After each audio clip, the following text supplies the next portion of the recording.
হ্যাঁ ভাই, কেমন কি রেজাল্ট হয়েছে? খুব ভালো রেজাল্ট। মাছ কি সকাল থেকে খেয়েছে না লেটে খেয়েছে? না এই তো ওই 11টার পর থেকে, তাই তো? হ্যাঁ, 11টা 11:30 পর থেকে তো। তার মানে উঠে গেলে লস। উঠে গেলে লস। উঠে বসে গেলে থাকতে হবে, তাই তো? বসে থাকতে হবে। কেননা বজ্জানের পুকুরে ছিপ ফেলতে গেলে শিকারির মুখের কথা শুনে নিলেন যে বসে থাকতে হবে, উঠে গেলে কিন্তু লস। দেখুন, মাছ ধরতে এসে বসে থাকতে হবে, নাহলে সহ্য করে না বসে থাকলে মাছ হবে না। ধৈর্য ধরে মাছ বসে থাকতে হবে। এই যে বজ্জানদা বসে আছে, এদিকে মুখটা তোলো আস্তে করে। ধৈর্য ধরে। এদিকে চলে যাও। শিকারি ভাইয়ের কথা শুনুন, বলো দাদা। খুব ভালো মাছ, খুব সুন্দর খাচ্ছে, একদম টেনে নিয়ে চলে যাচ্ছে ছিপ। শুনছেন শিকারীদের মুখে? খুব আনন্দ পেয়েছি মাছ ধরে। আমি আবার আসবো, আবার মঙ্গলবার আসবো ছিপ ফেলতে।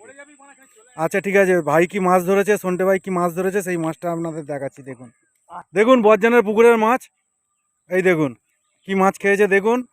উঠে গেলে সম্পূর্ণ লস হবে। দেখেন মাছের সাইজ দেখুন, মাছটা শোয়াও। দুটো তো, তবে এই দেখুন এই যে মাছের সাইজ দেখুন। সব। আপনারা ভাবছেন যে বসে সঙ্গে সঙ্গে মাছ খাবে না, এই মাছ লেটেতে খায়। নামিয়ে দাও। ঠিক আছে বলো দাদা, আপনাদের মাছ দেখিয়ে দিলাম। দেখুন এই শিকারি ভাই ধরেছে, আবার এই শিকারি ভাইয়ের কাছ থেকে বক্তব্য নিচ্ছি। বলো সন্টে ভাই, তুমি কি মাছ ধরে খুশি তো? আমি খুব খুশি, আবার সামনে মঙ্গলবার আসবো। আবার মঙ্গলবার ঢুকবে ভাই, দেখে নিন। আরো ভালো রেজাল্ট করার ইচ্ছা আছে। শুনুন শিকারির কথা শুনুন, আরো ভালো রেজাল্ট করার ইচ্ছা আছে। ছিপ ফেলে উঠে গেলে হবে না, বসে থাকতে হবে। পুকুরের মাছ লেটে খায়। বারবার করে আমি আগের ভিডিও দিয়েছি, এই ভিডিওতে দিয়েছি। এই দেখুন, জলটা একটু গরম হলেই মাছটা খাবে। দেখেছেন শুনেছেন শিকারি ভাইয়ের কথা, জল গরম হলেই মাছ খাবে। এই দেখুন আপনারা কোন জায়গায় টোপ রেখেছেন আমি জানি না, এই দেখুন কোন জায়গায় টোপ রাখছে সেই জিনিসটা আপনাদের দেখিয়ে দিচ্ছি।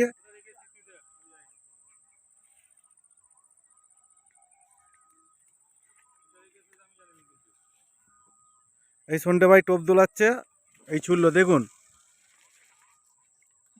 দেখেছেন কিরম জায়গায় টোপ রেখেছে, এরম জায়গায় টোপ রাখতে হবে।